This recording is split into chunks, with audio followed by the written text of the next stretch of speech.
was good. That tied it up Angie is a master storyteller, and one of the things I love about her books is she goes there. She goes places that other authors don't go in children's books, and she respects the fact that children deal with stuff all the time. Oh yeah, of course. You know, and that these things happen in real life. Scary things happen, or sad things happen, and children have to learn to deal with grief or fear, and so it's a safe place to do that in a really nice story. So and a lot of times these days, you know, although children are children, even on their level these days, with a lot of the books out there, it's a little patronizing, you know. Like, oh yeah. Yeah, they, you know, it's like books for 4-year-olds. They're directing it towards 12-year-olds and 13-year-olds. I'm like, wait a second, you know, and you know.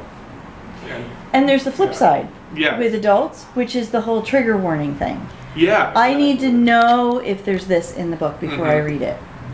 Yeah. I mean, the whole point of a book is to go where you've never been, to put somebody else on and experience it safely. So the idea that I have to tell you that there's death in the book or there's this in the book before you read it, I don't understand that either. Oh, or like in Feel the Sound, I thought you dealt with the situation and Feel the Sound with a great level of respect. And I think, like Mom said, there's a safety in it because you're able to distance yourself, but you're able to, if you ever find yourself in that position, to think back to what did Bobby do? Bobby talked himself through this. Maybe I can talk myself through this. Well, and also in the beginning where he's afraid. Like, we never really address the fact that when we meet someone who's very different than us, there's this inherent fear of the other, self-preservation type of fear.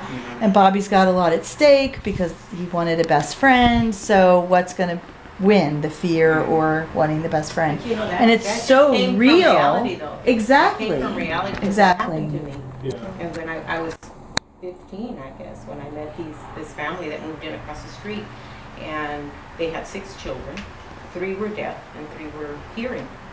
And the older 2 and the one that was a little bit younger than I were the deaf ones. And the girl, who is still one of my very, very good friends, she's about 4 years older than I am.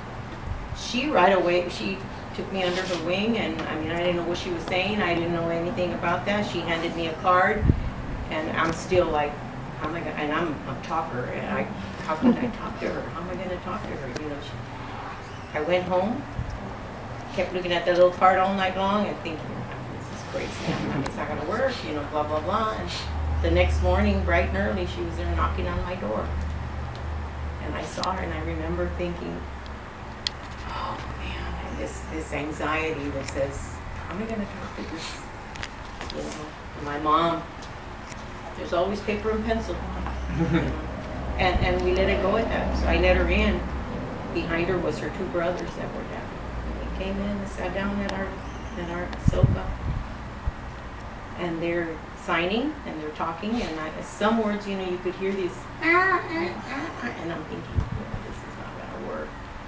So in the book, I wanted that to show the fear, because I have that fear, and you can get over it. Before I knew it, and it wasn't something that I consciously figured out. My mom, who was in the kitchen, said all of a sudden, she says, you weren't signing, she goes, but they were teaching you, she goes, and you were like involved listening, you were like excited, and by the end of the couple of hours, I mean, a couple of hours had passed, we were like friends. I mean, I still couldn't understand everything they were saying, so they were teaching me to fingerspell, which was easier than the signs, because then I could get the point across, and they could, little by little. Today, let's see, I was 15, and I'm going to be 69, so that's a lot of years that we've been friends. I was going to say test me. A, B, C, D, E, F, G. G. Oh, that's G. That's G. Oh, okay. It was a little more like that in the illustration. G, H, I, J, K, L, M, N, O, P, Q. That's Q. Q. R, S, T, U, V, W, X, Y, Z. There we go. Yeah, I very was going to say, good. I bought, after that book, I wanted to learn American Sign Language, so I went and bought a book. Did you? Yeah, like, hello, how are you? Fine, thank you. Yeah. And my name is Johnnny. Yeah. And let me tell you something with names. And you're gonna laugh, and I hope this is not too risque. But when I met them, I was very chesty. I hadn't had my breast removed years ago, but in the day I was 15, I was already very chesty. My name is Evangeline, right? Well, that's kind of long to spell. So E for Eva. They used to say I was Eva because Eva had the big. To this day, when we get together, and a lot of the deaf friends get together, they Eva, and Eva's not there anymore, but okay. But yeah, Lorraine, who she had a scar here from birth. She was Lorraine. Oh. You know, so they would take something about you, and exactly. Not everybody. James was just James. So it's like a nickname. George. It's no different than making a nickname for somebody based on things like that. And it was just to differentiate, you know. I watched this video about Spring Awakening because Deaf West did a production where they did it in sign language, and it was an entire cast of hearing and the non-hearing community. And what was really cool was you had people in the hearing community who were actors, and they talked about how special it was when they got their name sign.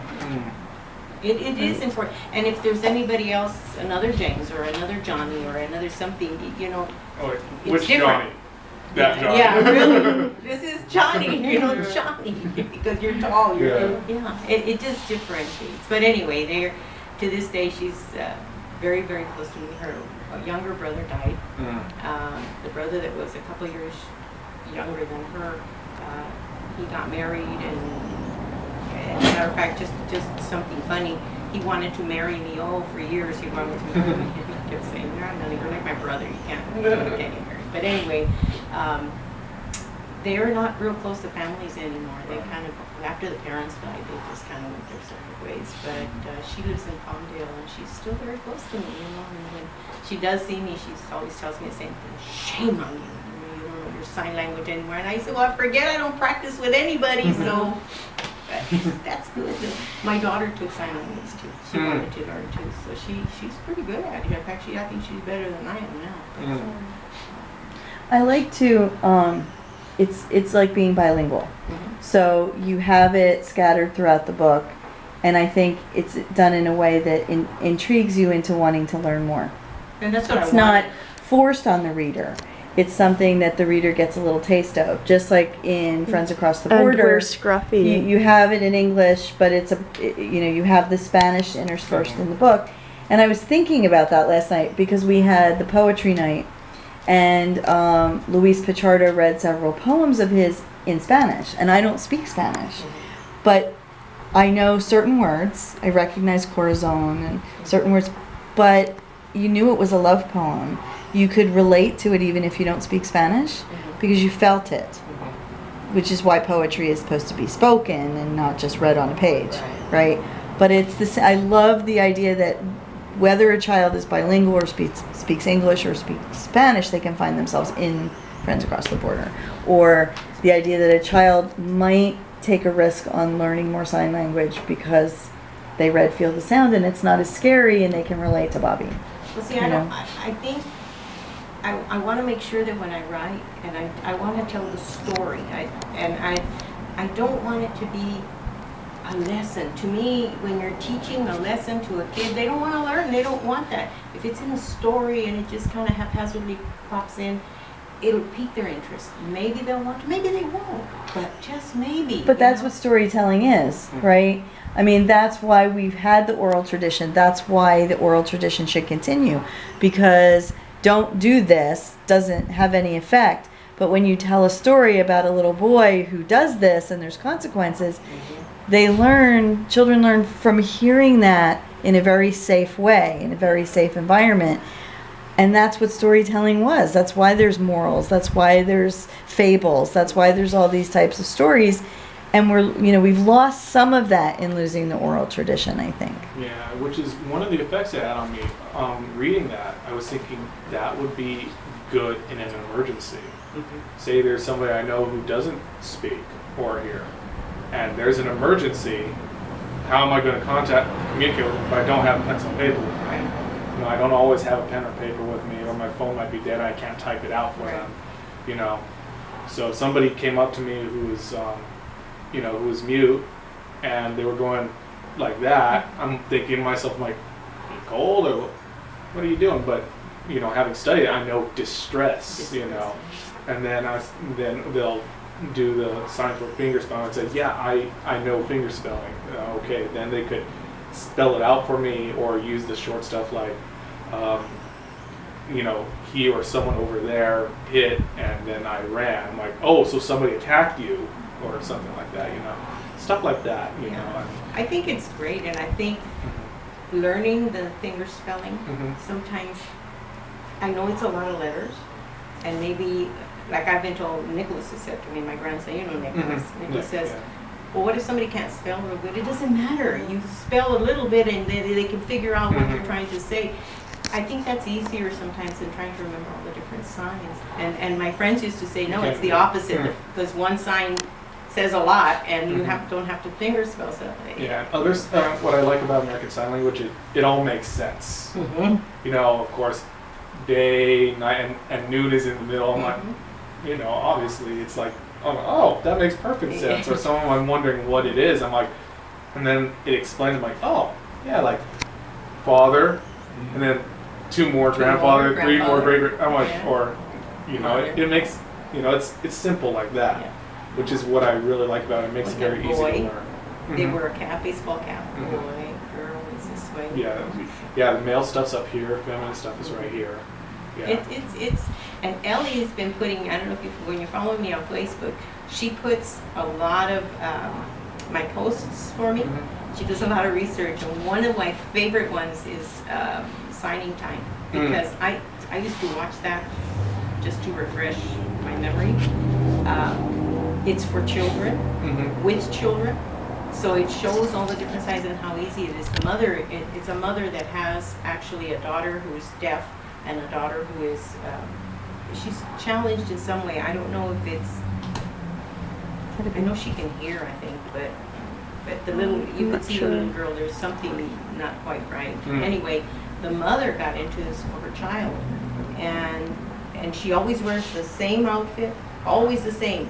So when you watch Signing Time, I don't care what episode, it's always she wears the same clothes, the same patterns, everything. But this lady made it her business to teach signing to people. And she used to be on TV all the time when Ray and I used to watch her religiously.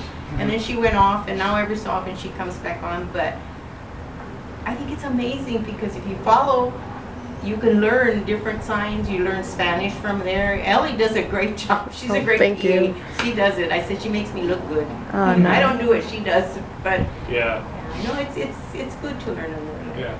Oh, and just so you know, I didn't delete you guys from Facebook. I deleted my own Facebook. Oh. Yeah, it was. It got a little creepy for me. It started knowing things that